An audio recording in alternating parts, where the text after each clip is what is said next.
Hello and welcome to Monkey Broadcast, a monthly review and discussion show where we review video games, anime, manga, everything basically. With me, the Jonin Monkey. And me, Sven the Crusader. Hi everybody. So we've reached the month of November where nothing exciting happens in England apart from Guy Fawkes Night, and does anything happen in America? I forget. Snowing. Okay, that's good I guess. Yeah, snowing, and unless you want to get into elections, nothing else. I see. So, we'll stop fapping about with this introduction and then move on to our first segment. And this time, it's a brand new segment called Q&A! Yes, this is a new section, and those of you who have been watching my chat channel will know what this is. Essentially, me and Sven have decided to open things up to our subscribers and allow them to ask us questions about whatever's been concerning their minds. So, me and Sven are going to take turns reading out the questions. I've just loaded up the thread. So, we've got a lot of questions, so let's waste no time. We start off with Roy Havenstone 2, who asks, quick question, Jonin. Just out of interest, have you ever played the Japanese exclusive Fire Emblem game through PC emulation of the Wii Virtual Console? If so, I'd love to hear your thoughts on the ones you've played. Well, to answer the question from my side, technically no. So far, the only thing that I've done that's even close enough is read the script for Fire Emblem 6. So I know the story of that game, I just haven't played it.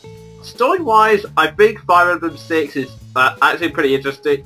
I kind of like the concept of the final battle and the relation between dragons and humans, and I also really like the character of Hugh, who, for those of you who don't know, is the son of Canis and a delinquent mage. I don't know why, I've just always loved...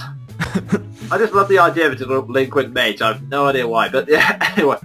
That's all I can really say on my end, but luckily, to make things more interesting, I know that Sven and the Crusaders play a few, so I'll just give the floor over to him.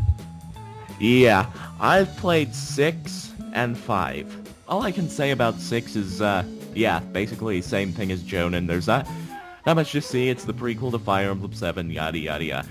And I actually didn't get far enough to commentate on anything else but what Jonin said, so yeah. Fire Emblem 5 I can describe in one swift move. Difficulty! Is it tougher than the average Fire Emblem game then, or? Yes it is. The second boss is promoted. Oh. Well, is it an easy promoted unit to take on at least? It's a level 2 berserker. Oh. With no ranged attacks, but... Yeah, I think that's the only saving grace in that regard. Yeah, but basically, the difficulty curve... Wait, who am I kidding? There is no difficulty curve. There's a difficulty cliff. Oh dear. Yeah, I think that's a good answer to the question, and I think we better move on before Sven starts reliving past trauma, so... Yeah, and to be honest, before we do move on, I can't really say much about the plot because I was too busy concentrating on the fact that the enemy was kicking my ass so hard that I was starting to wear my buttocks like a hat. Yeah. Moving on, I'll let Sven read the next question, so... Okay, from Trainman666 we have... What are your thoughts on the new Sonic Colors game that just came out? Do you think it could be the game to bring Sonic back into the spotlight? Okay. Personally, I'm just going to give my opinion right now. Dear God, I hope it doesn't. I just think that Sonic is a bit tired, and I don't exactly want it back in the spotlight so they can release another 50 games. Yeah, I can kind of understand that, although to be fair, you could say that about any of the long-running franchises, although I'll say that I have Sonic Colors and surprisingly, it's actually quite good, but I have to say it's actually a lot of fun. Given Sonic, that's a bit of a surprise. Yeah, the game is actually surprisingly a lot of fun, and the best way I can describe it for anyone who hasn't played it, it's kind of like a strange mixture of the Sonic Unleashed Daredevils and the Genesis games. I say the Genesis games for the reason why that... for two reasons. One, it switches from 3D to 2D a lot, and second of all, it kind of had this thing which the 2D games have, and a lot of the 3D games have been kind of screwed up since. It's that it has a mixture of speed sections and platforming sections. So yeah, there'll be sections where you're speeding through trying to dodge things that are coming towards you. But there's one fun section which admittedly repeats, but I still have fun doing it, where you're racing along a track and there's several robot motorcycles that chase after you, and you have to kind of like just ram into them from the inside and kick their ass like F-Zero style. So that actually does sound surprisingly fun. Yeah. So yeah, you go through one of those, and then the section ends, and then you kind of come into a platforming section, which is actually pretty interesting. And to kind of keep my opinions brief, I will say that I honestly think Sonic Colors is a really good template that all Sonic games should follow, because whilst admittedly I will say right now Sonic Colors is a little short, in that you kind of get to the final boss and beat it. The other thing that's keeping me playing it now is because I'm such a perfectionist that I have to collect all the additional items and get rank S on every mission. Yeah, I think we all understand. Yeah, and actually, one thing I've always said is that I'm gonna be a little bit controversial. Yuji Naka, hey man, getting the series started off and everything, he dragged the series into a path it really shouldn't have gone down. And the new director, I forget his name, which is annoying because he's a man I respect. Hey man, he actually said several things in the build-up that made me excited for the game. The first was that he just came out and just boldly said something which I thought Sega would never say, and a lot of people criticized him for it, but I praised him for it. They basically say, okay, look, we're gonna make Sonic Colors, it won't please everyone. I know it sounds odd, but I honestly think that's something Sega really needed to get into their heads for the longest time, because one of my biggest problems with stuff like Sonic 4 and Unleashed and Black Knight to a certain extent is that they're trying to please every single family. So they're trying to please those who like the Genesis games, those who like the owning storylines that have been going, those who like all the characters, and they've been failing miserably.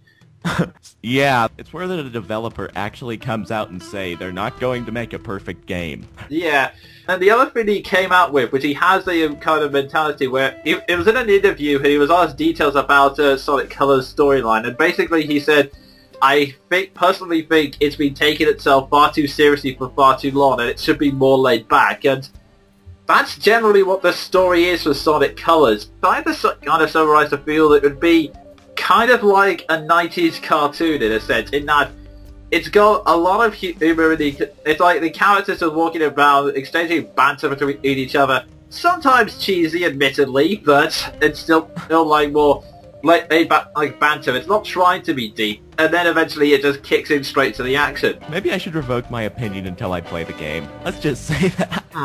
Yeah, because one thing I should say right here is that Sonic Colors, I would say, it cannot be judged in the same way as the 3D games, because it actually breaks a lot of the informative. But this is a slight spoiler, but heck, I'm going to say because it's breaking something that is normally predictable. It breaks the formula of the 3D game in fact not only is Eggman actually the final boss this time rather than some random monster of the week, but there is no fourth supersonic fight. There is no Deus Ex Machina that Sonic just gets to Chaos Emerald at the last minute and goes super. Ooh, no. It's a big final battle, Sonic versus Eggman, and I have to say, I really love the battle, especially the music. The music comes in 2 stages, and both those sets are awesome. I will say. Wow, that actually does sound kind of fun, I'll hesitantly admit, while swallowing my own tongue because I really don't like the series.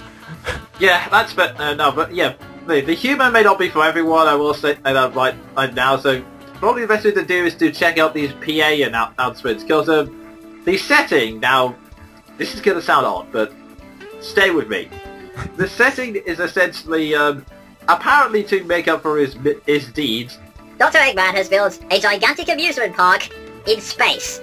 Sonic, not being an idiot and not trusting the whole blatant obvious disclaimers that it is in no way covering up a big plan of his, decides to go to the theme park and check it out, only to find that he's been kidnapping aliens to use their energy.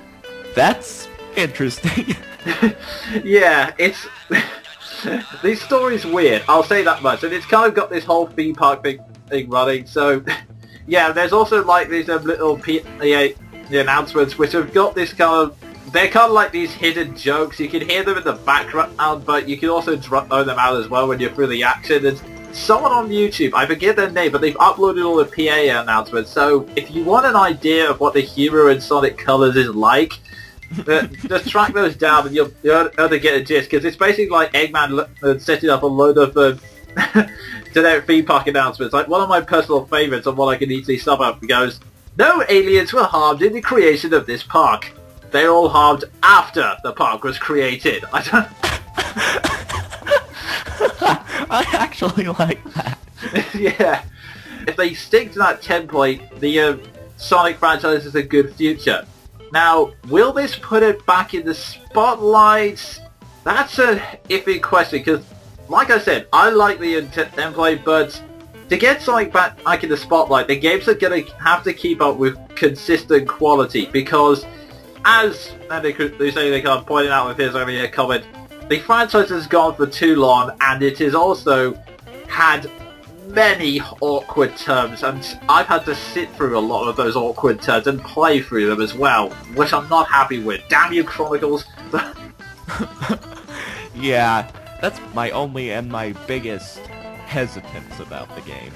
Yeah, and that's kind of, I think everyone's hesitance is the fact that Sonic has let them down so many times before and gone down so many awkward paths. It's probably going to take a long while to convince people to come back up, and even some people who are diehard Sonic fans, there are just Sonic fans as well who are just coming up with some complaints that are silly. I mean, I have seen someone, and I swear this is not a joke, I saw someone write down that they couldn't play Sonic Colors because there were too many colors on screen. Time for the signature sound effect. Yeah.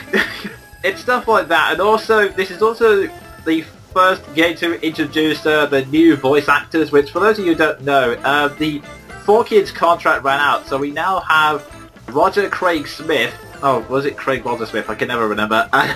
Roger Craig Smith, you got it. Thank you! It's Roger Craig Smith now plays Sonic, and Kate Higgins now plays Tails. The only voice actor to stay on is Mike Pollock as Eggman, although, frankly, he was consistently good and I wouldn't have it any other way. The thing is, again, there are some Sonic fans who are really irritated about this change, and whilst I'm just going to come out and say I really like this new voice, to be honest, and I actually is starting to prefer it over Griffith, especially after watching all the cutscenes now, so... Yeah, I can understand exactly why, because this is just my personal opinion, but these are some of my favorite voice actors. Yeah, admittedly, whilst the same is true for Kate Higgins, I'm going to love her no matter what she does. With Roger Craig Smith, I think his performance kind of won me over, because to be honest, I never heard of him before on the announcements, so I was actually surprised when I told Sven about it. He started posting me a list of all the stuff he had done. I'm like, really? He was that? Yeah, that was entertaining. But to be fair, I hadn't even heard of him before Bleach, so... Ah, fair enough. Yeah, essentially a lot of people have been complaining that, oh, I hate this new voice, it's going to take a while to get used to, but I think the theory that can explain it to that, to be fair on those people, is that a quote that actually, ironically enough, came from another Sonic game, Sonic CD. There was this, for those of you who don't know, the soundtrack on Sonic CD was changed for the American version, and the guy who composed it was asked about how he felt about a lot of people gave negative reactions, and his response was, I think the problem was that people heard the original and liked it, and it wouldn't have mattered what it was changed to. The fact that it was changed at all annoyed them. And I think that kind of hit the nail on the head. It's more the fact that people don't like the fact that the voices have changed at all. It doesn't matter that you've actually got, respect to professionals to do the voices. It's the fact that, oh my god, these perfectly fine voices are now changed. I think that's what's really getting some people at the moment. Yeah. Just the whole not really getting used to change, but given Sonic fans, and this is not Sonic fans, they'll get used to it eventually. Yeah. Time's going to take a long time to heal that wound, but yeah, longest answer to a question ever, so I think Sonic Colors is good. It's going to have to keep up that quality in order to, restore the franchise. Like less games like Sonic Free Riders, because from what I've heard, whilst the voice cast is good, the gameplay sucks. Anyway, moving on.